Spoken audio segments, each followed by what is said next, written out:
first, Lineman Plays Cooking Tutorial. We decided to start this because we thought there's a lot of cooking tutorials on the internet of skinny people. How do they know it's good? It's not good enough to eat it.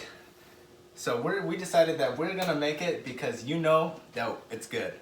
And we're gonna make it nice and simple so you can make your own stuff at home. Now today, no more skinny people. No more what? No way. No more skinny people.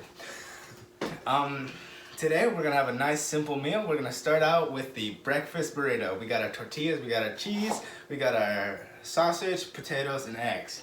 And let's get this show on the road. So first, we have to grab a plate. And we're gonna put potatoes on it. Then we're gonna grab a fork and stab the potatoes 2 times on each side. Stabbing the potatoes helps get the cooking all the way through rather than just on the surface. These are going to be microwave baked potatoes. Usually you can put them in the oven and wrap them in aluminum foil and put them in for like an hour, but this way is faster. Faster, yes. And when you make them with aluminum foil and you put them in the oven, make sure you stab them before you put the foil on, because if you put the foil on after or before, then it's gonna get a little poisonous. So we're gonna put this in the microwave. Now we have our potatoes, all 4 of them. We put these in the microwave for like 30 minutes. And just start it. So, we're gonna cook these in this very large pan. Cast iron. Cast iron. It is very large, but it will make it so that we're not spilling any of this nice meat. So, Jordan is going to open these up and put them on the stove. Alright, as you see, we got the potatoes cooking up here. We're gonna get started on the beef. Just gonna take it and open it up. And you are working with raw meat, so make sure you wash your hands regularly so you don't contract any diseases or anything like that. Alright, so you want this to go at a medium-high heat because we want to cook it, but we also don't want to burn it. So we want to have a nice mix. And when you're gonna start, you're gonna take a tool. When you're gonna start, you want to take a tool kind of like this, a masher kind of twister thing. So you take it and you just slowly work it, twist it as you go down. You're just trying to break up the big pieces.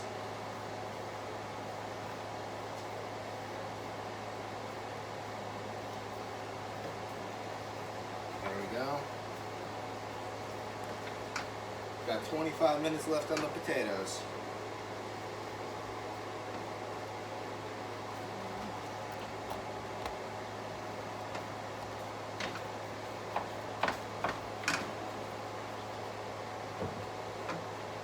Turn it up a little bit.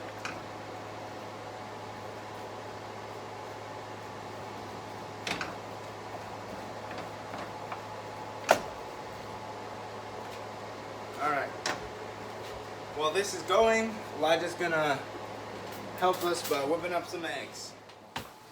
Alright, so now we got our 6 eggs right here. We're gonna crack all of these into here.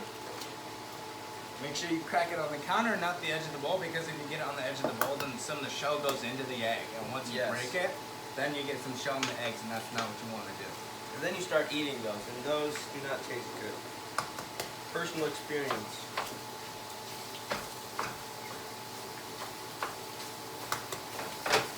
So we're adding 6 eggs, but you can add as many as you want, depending on how much you like eggs. I mean, you don't even need to add some. If you really don't like eggs, but it is suggested.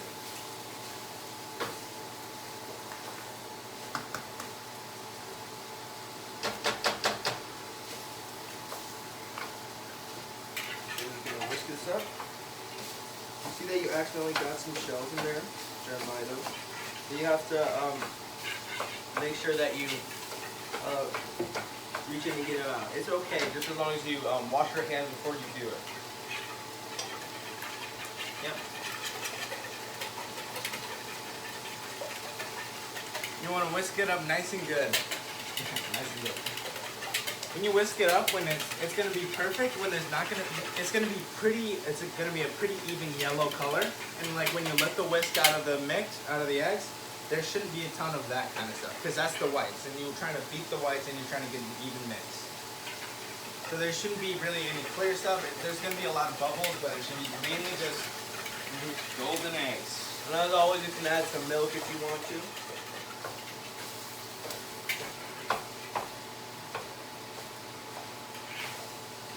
Yeah, that's pretty consistent.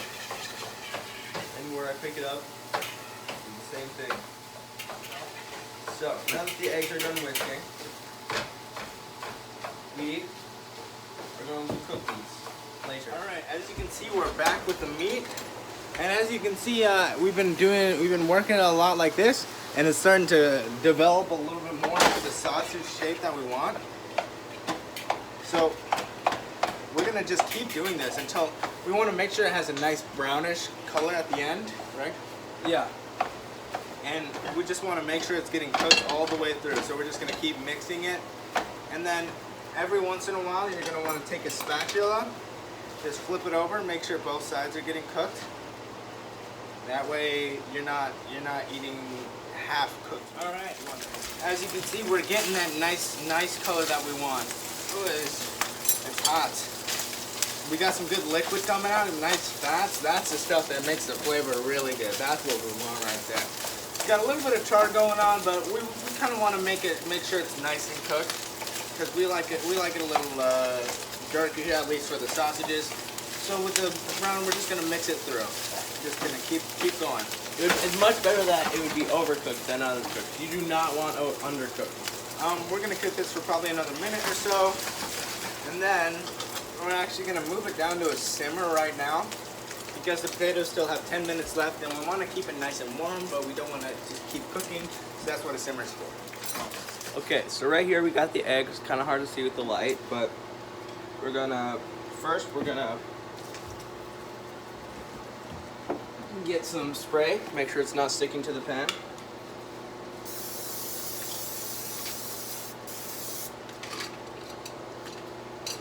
And then turn it on, make sure it's lighted.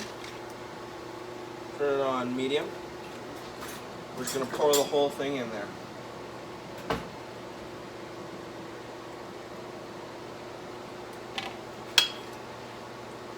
And so what you're gonna want to do is you're gonna want to make sure you're going along all the bottom, because if it starts to get sticky, if it starts to stick on the bottom, it could be really bad.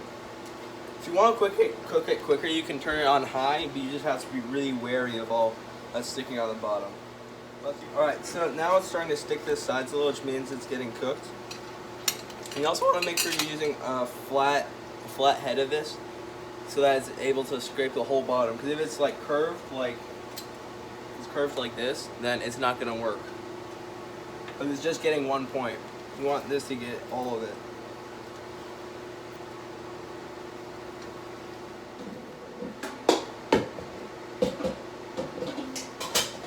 Yeah, it's really cooking now. Oh yeah, this is what we like to see. So you see these are getting nicely scrambled. It's kind of hard to see, but they're getting really thick now. So yeah, see that?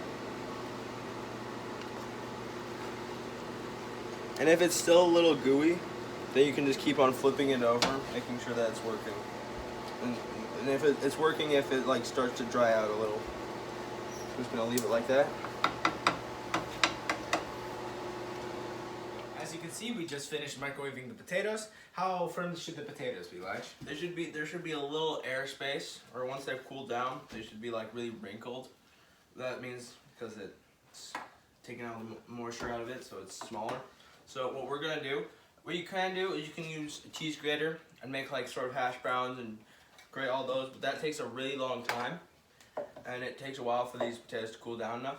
So what we're gonna do is we're just gonna cut them into decently small pieces, and we're just gonna put it in here and make sure we mix it really well.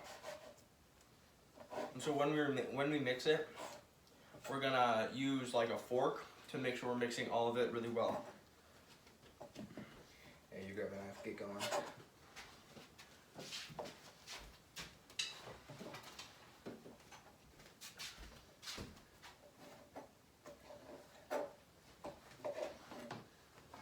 As you can see, we got our nice warm tortillas right here, ready for the finale.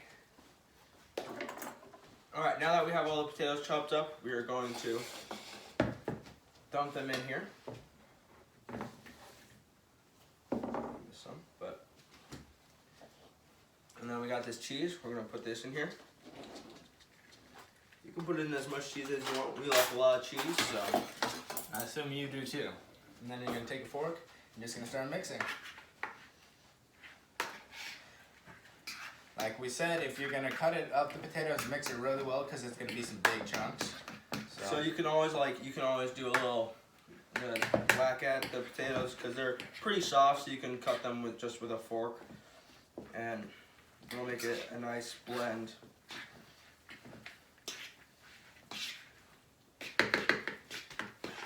You're gonna keep on mixing until you can't really see any big pieces of potato or any big pieces of really anything. It should all be blended really well. Some other things that you could add to this mix, you just chop up an onion, put it in there, make it rather small pieces like the potato. You don't want it to be too big because it is going in a burrito. And you could also add some bacon bits if you want to. You can make your own bacon bits by cooking up some bacon and then just cutting it up really small, or you can buy some, your choice. Alright, so now this is done. This is what it should look like. It should look like really nicely blended. Yeah. And like we said, clean up as you go along. Make sure everything's in the sink and it's rinsed off. So ready to go in the dishwasher. Now we're going to grab some plates.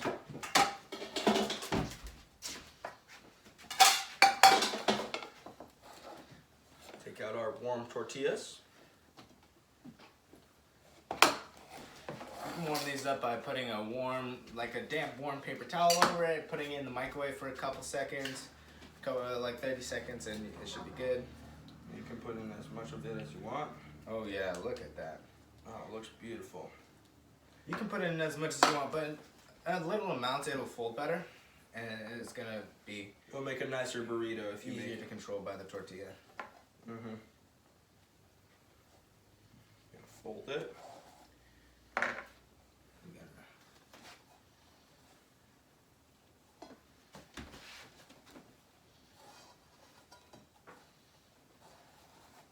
We are not very good at folding these, though.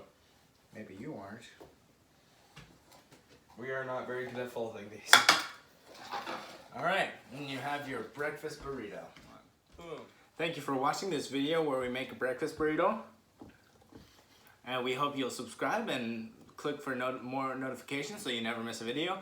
On this channel we got cooking videos, we got Lineman videos, and we got Minecraft videos. Got a great setup here. Subscribe, stay around. You might like what you see.